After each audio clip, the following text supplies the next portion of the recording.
her lovely thoughts, and I hope you become the chairperson of the Delhi Women's Commission. It's a good thing to be, so that you can send notices to everyone.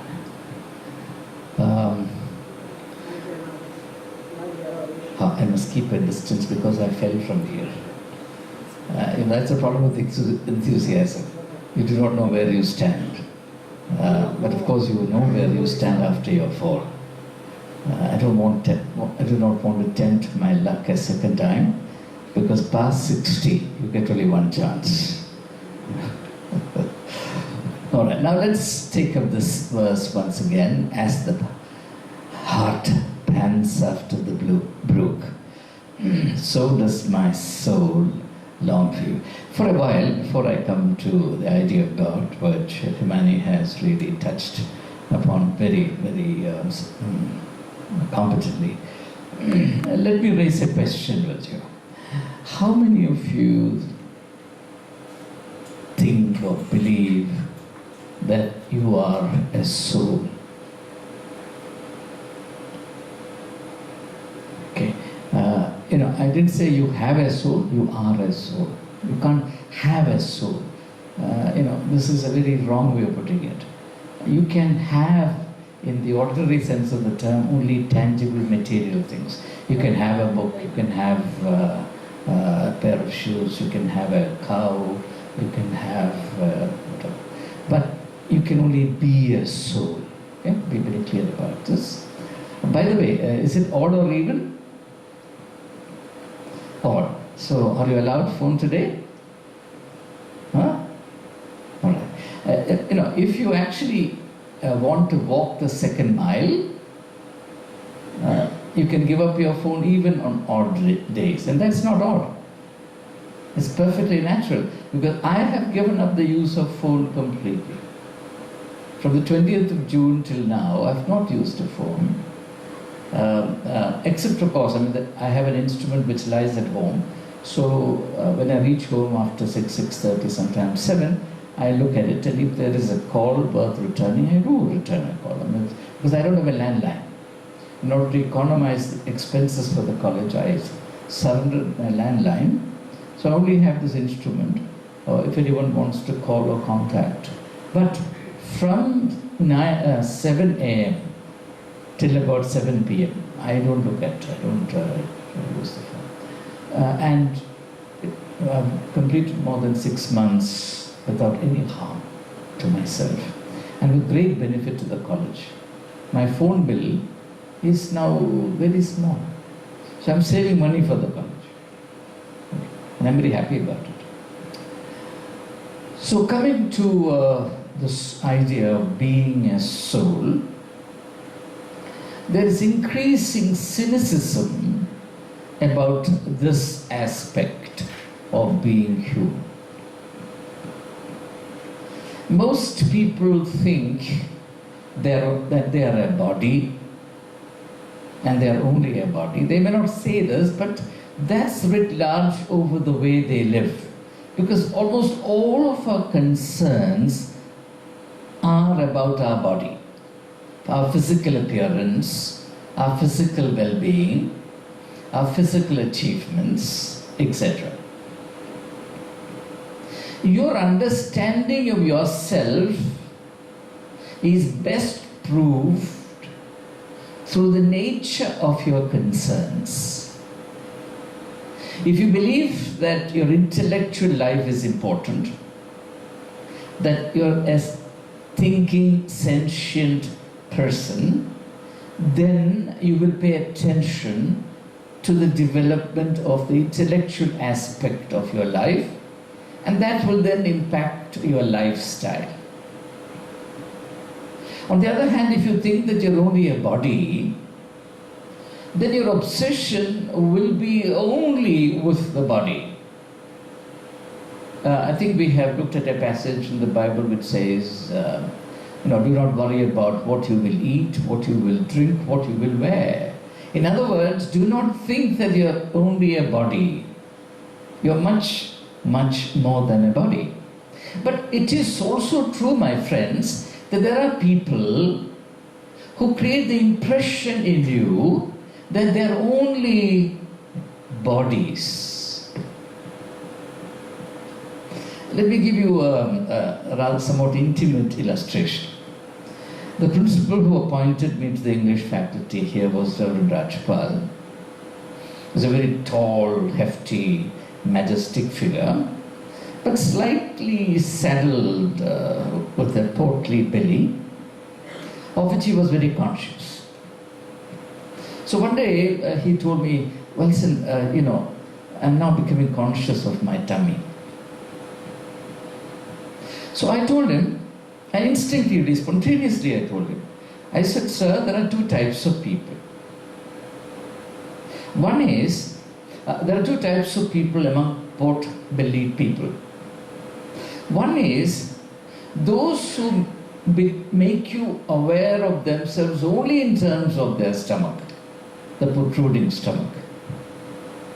So you think that they are a stomach and nothing more. The second kind of people, even though they have a portly belly, do not ever make you aware that they have it. And actually he was like that. I was never aware of the fact that he had a somewhat amplified middle. Because he was a person of some dignity. You understand? In other words, he was more than a body. The modern industry, the cosmetic industry, induces the illusion in you that you're only a body and therefore you need to get obsessed with your body. That spreads also into the practice of medicine nowadays, plastic surgery. You can change the shape of your nose if you have one. You can change the color of your skin if it's not too thick. You can have ample hair even if you are perfectly bald. They can transplant hair for you. In fact, I get daily messages saying, come and improve your hair. Come and improve your hair. I don't have any hair to improve, and I'm glad about it. I can manage without a comb. I am so happy. Or you use this Fair and Lovely cream. Fair and Lovely cream. Which cream can make me fair? Why should I be fair? I don't want to be unfair. But that doesn't mean that I want to be fair. Because I know that I'm a little more than my skin. No, the problem is, and I want you to understand this, for example, in the United States, there was a time when every young girl, every young lady wanted to be like that puppet. What is that called? Huh? Pardon? Barbie doll. So you're also aware of these things, huh? I'm trying to test you. Barbie doll. Now, Barbie doll means 16 inches in the middle. You should be able to wrap your fingers around the middle of your lady love. Now, young girls tortured themselves in order to attain this impossible shape, which is exemplified in the Barbie doll, and thousands and thousands of them landed up with serious psychological problems and serious organic disturbances. I'm just giving you an illustration to alert you to the fact that there are very serious consequences to your misunderstanding yourself only as a body.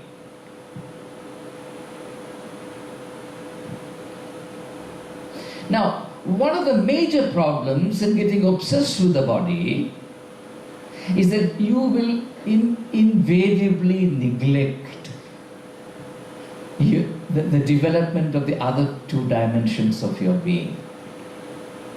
Any obsession results in blindness. If you're obsessed with the body, then you will certainly neglect the intellectual and spiritual side, And the more you neglect the intellectual and the spiritual, the more you get obsessed with the body. Now, for example, in the Western Hemisphere, aging is a calamity. Past 40, a lady, now even a man, is worried about the various manifestations of aging. The fading of the complexion on the face, the skin losing its texture, the development of the crow's foot under the eyes, the receding hairline, and so on and so forth. Aging is felt as a disaster. Why should that be so? So the cosmetic industry comes in and says, don't you worry, we have got all the resources in the world to hide your age, so that you can fool others about your age. That's why it is so impolite to ask a lady about her age. Why is it not impolite to ask a man his age? Why only a lady? Of course, now somebody will file a case against me, saying that I'm a misogynist. But you think rationally. Shouldn't everyone age? You know, when I go to address meetings in various parts of the country and overseas, virtually I'm the only man with grey hair. Everybody's hair, irrespective of his or her age, is craven jet black. And I used to initially ask myself, why has been nature so cruel to me? Then of course I came across this scientific statement which says that the hair of a human being grows in both directions, outwards and inwards. The inward growth of hair is much slower than the outward growth. So the hair grows inwards very slowly, gradually, till it reaches a stage when it is in a position to touch the grey matter. And when it touches the grey matter, what happens? When it touches the grey matter, the hair turns grey. And if there is no grey matter, it falls off. Right? Why are you worried about your hair growing grey? Many people, out of good intentions, have advised me to dye my hair. And I've always told them, I would rather die than dye my hair. And why should I go through this torture? For God's sake, I must do so if the only thing relevant about me is my body. Thank God I am something more than a body. Thank God I am physically not very attractive. Because there are other compensations. You know, there are many people who feel awkward about being in the public space because they are not considered attractive, physically attractive. How very stupid. Now, if you think that you have to be apologetic because other people consider you physically not very attractive, what it really means is that you believe or you have endorsed the assumption in the present culture that a human being is only a body and therefore you are only a body, and insofar as your body does not meet with the existing norms of judging beauty, you have to be apologetic. What is beauty in life? Please tell me. Is it only a physical thing, a bodily thing? Is there not something called intellectual beauty?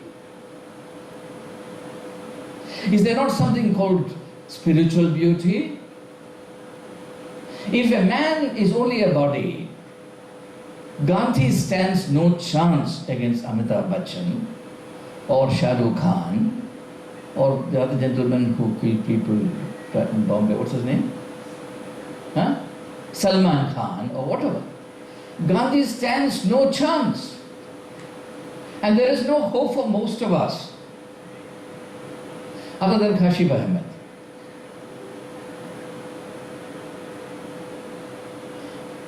You understand? So let's have the courage to interrogate some of these rather stupid, reductive notions about being human.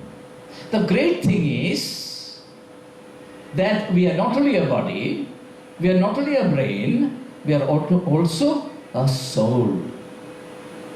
And therefore, as Stephanians, we must excel on all three planes. If you look at the philosophy of education that's been in force in this college from its inception, you will see, for example, that there is an emphasis on developing a healthy physical culture. Therefore, participation in outdoor activities, sports, games, etc. is encouraged in our college. But that doesn't mean that sports and games are an end in themselves. They're an integral part of the total development of a person. Therefore, everybody must participate in healthy outdoor activities. It doesn't matter one bit to us whether we are number 1 or number 10 in the sports ladder of the university. I don't care one bit. But I do care that we are healthy human beings. It's for this reason that 2 years ago I started, out of my youthful enthusiasm, something called the Sunrise Club. You remember? You don't know. You don't know. How can you remember? You were not here. But ask your seniors, they will tell you. Every day at 6 o'clock we used to assemble in Albert Court and run. Run 2 kilometers, 3 kilometers, 4 kilometers. Because keeping the body healthy is an important part of our culture. Right? And likewise, developing your intellectual thinking capacity. And alongside with this, your communication skills. Human beings are communicating animals. That is why traditionally we have attached great significance to debate. But debate is not an activity of some specialized people, some superior creatures. Unfortunately, that is the curse that has come upon us. Every Stephanian must communicate with dignity and competence. It must be a delight to listen to a Stephanian. It was. And therefore, I would urge each one of you to avail yourself of every opportunity to develop your communication skills. Assembly is one opportunity. If the debating society is not entertaining you, come and tell me. I will start 10 debating societies for you. Because without developing your communication skills, you are not a Stephanian. But you cannot speak well unless you are a clear thinker. And in order to think clearly, it is essential that you write. I write for the joy of it, because for me writing is a medium of my growth, my intellectual growth. And I know the beauty of the intellectual life. It is such a beautiful thing. It's a realm of light. And that's called enlightenment. In one sense, enlightenment is the liberation of human consciousness from its entrapment in the body alone, body beautiful, as the Greek said, and the realization of the fact that there is a world of infinite beauty in the life of the intellect. That's enlightenment. There is no light in the body. Light can fall on the body. There is no light in the body. Light begins to flicker in the intellect and blaze in the soul. This is the reason why, my friends, throughout the history of our species, humankind has attached supreme importance to those who are spiritually enlightened. Gandhiji galvanized the conscience of humanity, not by the power of his muscles or the beauty of his body, not even by the sharpness of his intellect, which was indeed very sharp, razor sharp, but he did so with the power of his soul. It was a spiritual movement. And in his autobiography, Gandhiji writes that no political experiment that I undertook comes anywhere near in importance to the spiritual experiments I have undertaken. Therefore, not surprisingly, he titled his autobiography, The Story of My Experiments with Truth. So, our thesis today is that we are not only a body, we are not only a cortex, right? People don't even talk about brain. They talk about the lower cortex, right? We're not only a brain, we're also a soul, and therefore, I would like to believe that the soul is the seat of the kind of enthusiasm that the psalmist is talking about. As the heart pants after the brook, so does my soul long for you, O God. Let's rise for prayer. Let's keep silence for a moment, and we're going to today pray silently in our own soul, trying to establish a line of communication with God the Almighty in our own fashion, and after keeping our inner life in communion with God, then we will disperse and go to our classes.